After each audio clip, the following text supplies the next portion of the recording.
Angel, Angel, we have bad news. We cannot go to New York anymore. It's scary. I don't want you to get stabbed. Okay? So we're gonna watch this video, okay? Watch it. Welcome everyone. My name is Sean, and today we're going to talk about this situation that broke out in the New York City subway. Yes, we're going right back there after we just covered an incident where somebody hurled his girlfriend onto the tracks, severing what was originally reported as just her feet, but actually the most amount that she's going to keep in one of her legs, because she lost both of them, is just above the knee, so severing both of her legs. Because same day that I released that video, we had another instance where there was a shooting on the subway, and I think it's absolutely crucial that we analyze some of these videos, although I will note that I'm going to heavily redact them due to the fact that the YouTube gods have decided to punish my channel for showing things that other people can show just fine. But we're going to get into this after I thank everybody who signed up over at actualjusticewarrior.com/join. Oh, give me the money.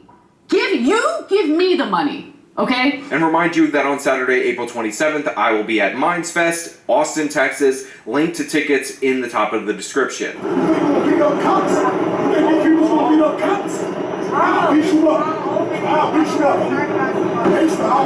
So what you're hearing in the opening of this video is the 36-year-old man, the agitator, who is the black guy in this particular video, who appears to be shouting at another person, saying ridiculous things about this person maybe potentially being a migrant that beat up police officers. Although I do want to point out that on Twitter, I did think that the other guy was Latino, and it was based on the fact that I heard the voice of the female that I thought was with him, but those facts are ambiguous as of right now. But it appears that at this point in time, we're actually dealing with the Middle Eastern person. But regardless, this 36-year-old man, who is possibly and likely to be unbalanced, seems to believe that this guy needs to be turned over to the police because he attacked police officers in Times Square. Even though, I don't know, maybe he looks enough like one of those guys. You guys be the judge later on in the video when I show you this guy's images.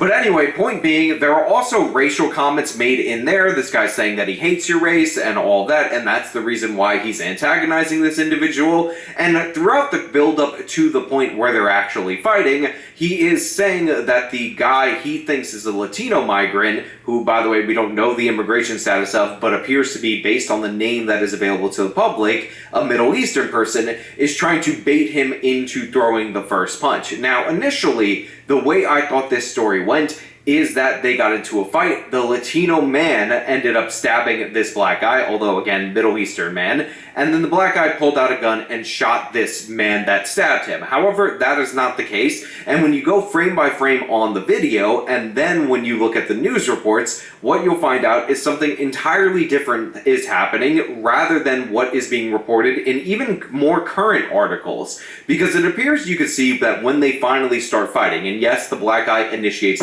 There's somebody.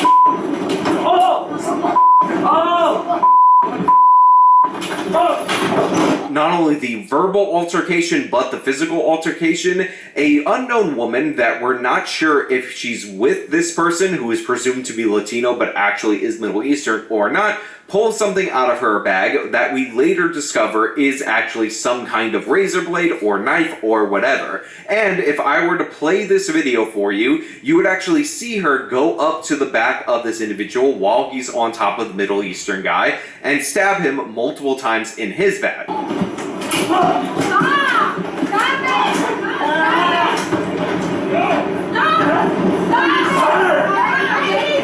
Now I'm going to link this New York Post video that has a bunch of different angles mashed up together. They do have some censorship in their video, but I'm not going to even try to show you still frames because there's blood and all that. So I'm going to play you some of the audio so you can understand what is going on post the stabbing.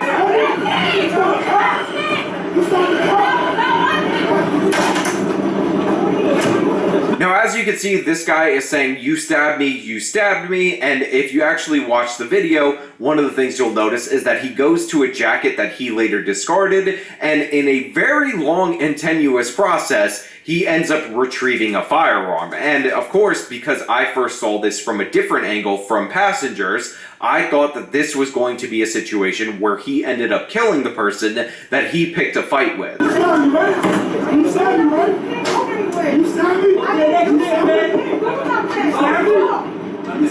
And in fact, many people who are watching this video from this angle might have assumed the same, because it's at this point in time that the person behind the camera decides that they should get the hell out of this situation. They end up fleeing, and then we hear 4 shots from off camera being fired, and then panic ensues. And by the way, this is something that I actually want to highlight more than this particular violent instance, because I think it's absolutely crucial. Because when the people realize that they're trapped in a train cart with possibly an active gunman, all of a sudden their true feelings about situations end up coming out, including a woman desperately crying out for the NYPD in what is a gut-wrenching kind of moment.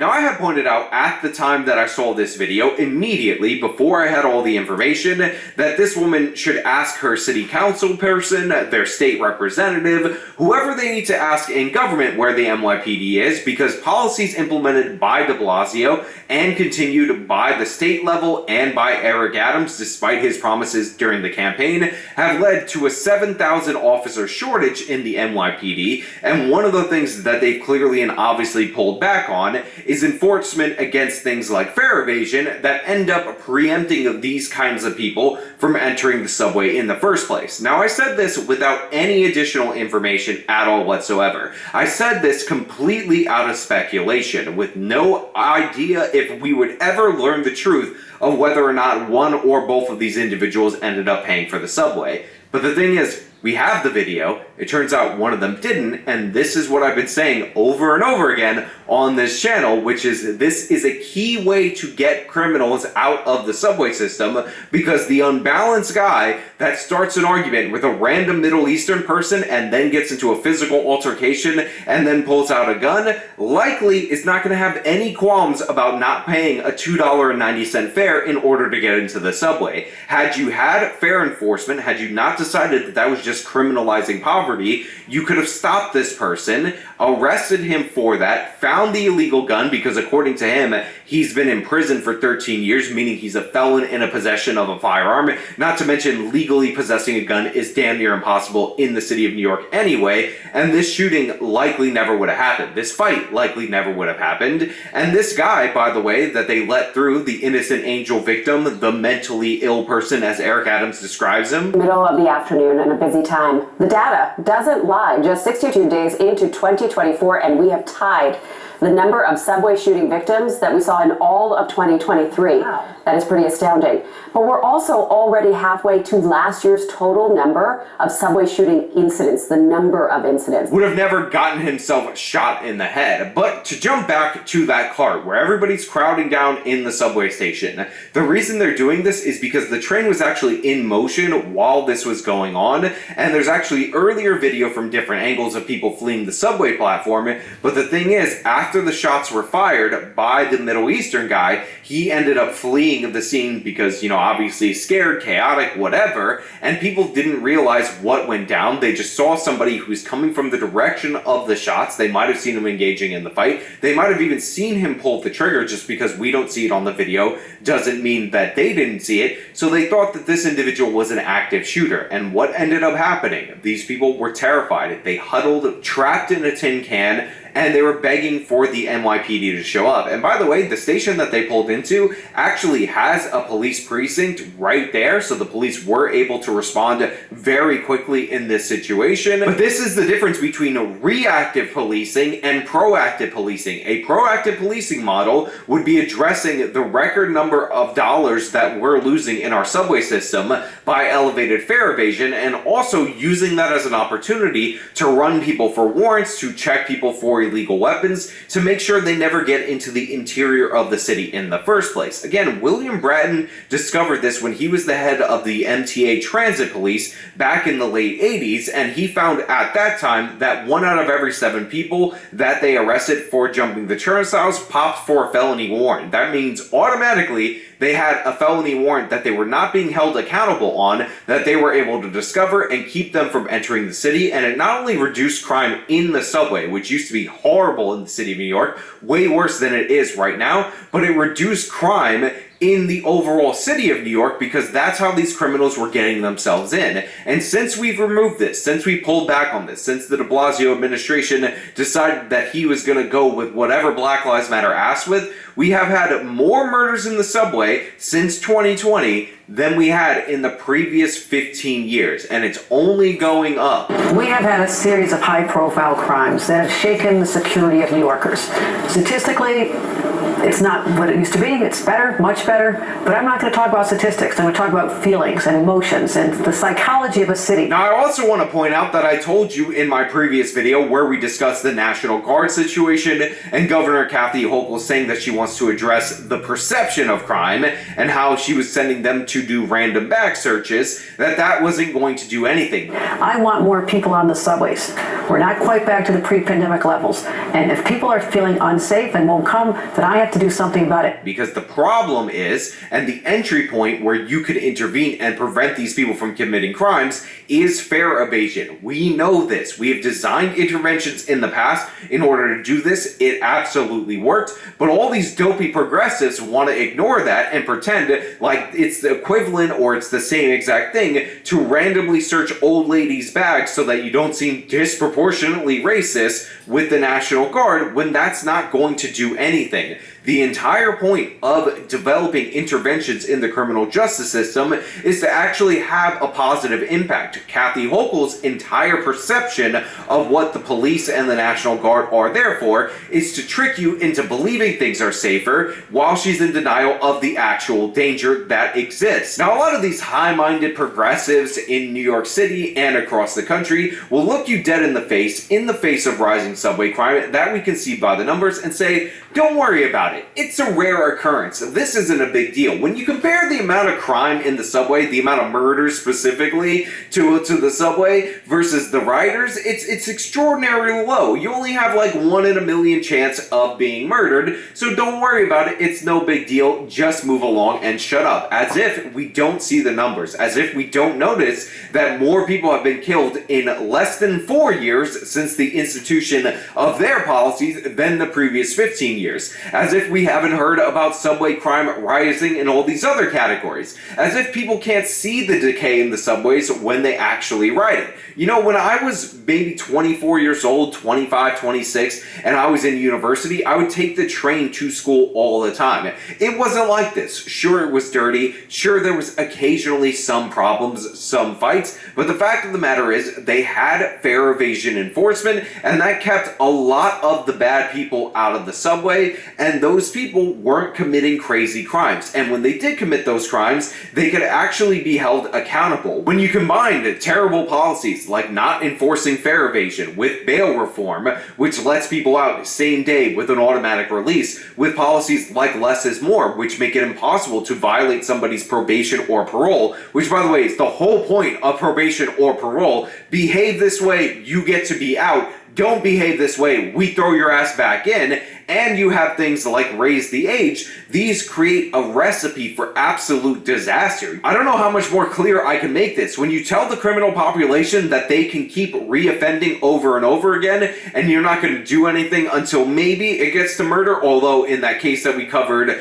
just a day ago, the guy was allowed to attempt murder 4 times before he actually faced consequences, that's what you're going to get. Criminals that are going to escalate to the point where someone dies. That's not the way that things should be. We know how to do things different. We know what needs to be changed. We know what needs to be implemented, but we don't have the political will to do it. Kathy Hochul would rather talk about how the National Guard should be there, but also we should take away the weapons of the National Guard, because I don't know if you guys know this, their weapons are kind of scary, and I think you guys would be a lot more scared of the National Guard carrying the weapons you would expect the military to carry, rather than these random psychopaths pulling guns, stabbing, getting stabbed, all this craziness that's going on in the subway. Again, we're not even through 3 months in the year, and we already have a bunch of insane, high-profile attacks in the subway. Crime is up dramatically in the subway just this year, and we're still pretending like it's not a problem. We still got Eric Adams saying, oh, mental illness. But also, very crucially, it turns out that the guy who was able to wrestle the gun away from this person fired 4 shots, including 2 shots, I think, that connected with the black guy who started the fight. He's not being charged because he has a right to self-defense, which I find to be incredibly interesting because Daniel Penny was not afforded that same right, but now we have 2 different cases where somebody is afforded that right to self-defense, even though Daniel Penny wasn't. And I wonder what the black guy who stabbed the guy who got out of jail, who was attacking him and his girlfriend, and this Middle Eastern guy appear to have in common, or more importantly, what they are not, because they're not white. And it seems like if you're not white, you do have the right to self-defense. Thankfully, I do think people should have the right to self-defense. But if you are white, like Daniel Penny, your right to self-defense is null and void. To the point where 2 other people who helped Daniel Penny restrain Jordan Neely in that particular instance, 2 other people who by all accounts of the law should be just as criminally culpable in that situation for assisting in the restraint,